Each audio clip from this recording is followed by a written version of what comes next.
This segment of Delmarva Life is brought to you by For All Seasons Behavioral Health and Rape Crisis Center.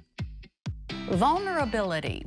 We've all experienced it. And while it's often thought of as an emotion that's negative or weak, our next guest says that's simply not true. We are happy to have back with us today Beth Langrell. She's the CEO of For All Seasons Behavioral Health and Rape Crisis Center in Easton. Thank you for being here. Absolutely. It's great to see you. You say vulnerability is actually a strength. It is a strength, and it's so often seen as a weakness or something that you have to compromise to be able to sit in vulnerability. But vulnerability takes a lot of courage, and it is something that absolutely is a strength if we can harness that piece of who we are. Yeah, so explain what someone experiences when they are most vulnerable. So you might feel things like shame or guilt, or feel as though it is something that if you venture down that road, there's something wrong with you. But there is some real strength and courage that can come from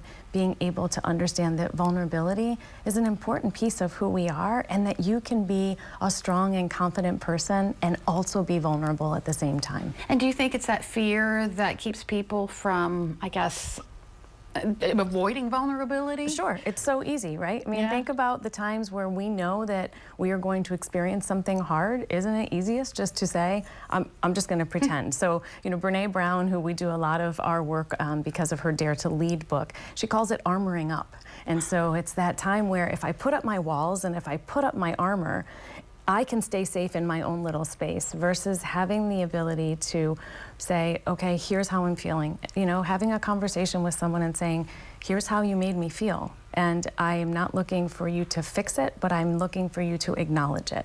So how does perfectionism play into all of this?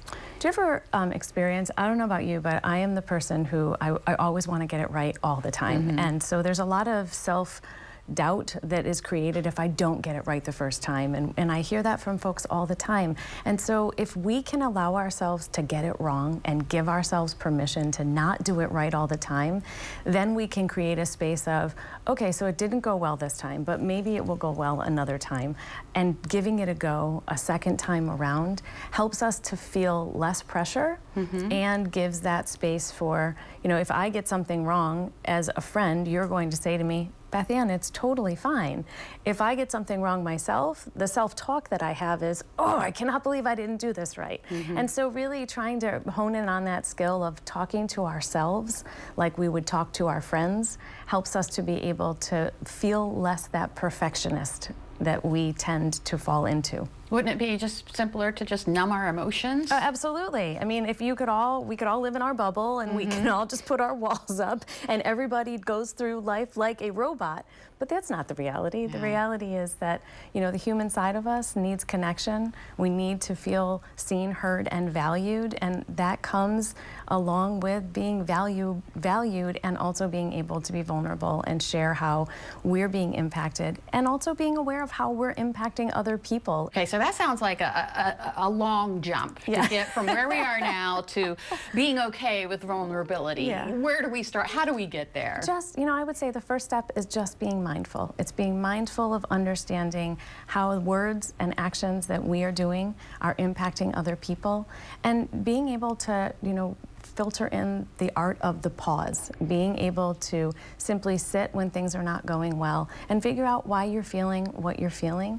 You know, I have one of my very best girlfriends is my person, and when things are not going well, I will call her and I will say, this is how I'm feeling about this situation. I need to talk it through. Wonderful, wonderful words. Beth Langrell, the CEO of For All Seasons Behavioral Health and Rape Crisis Center in Easton. Thank you. Thank you. Much. We'll be right back.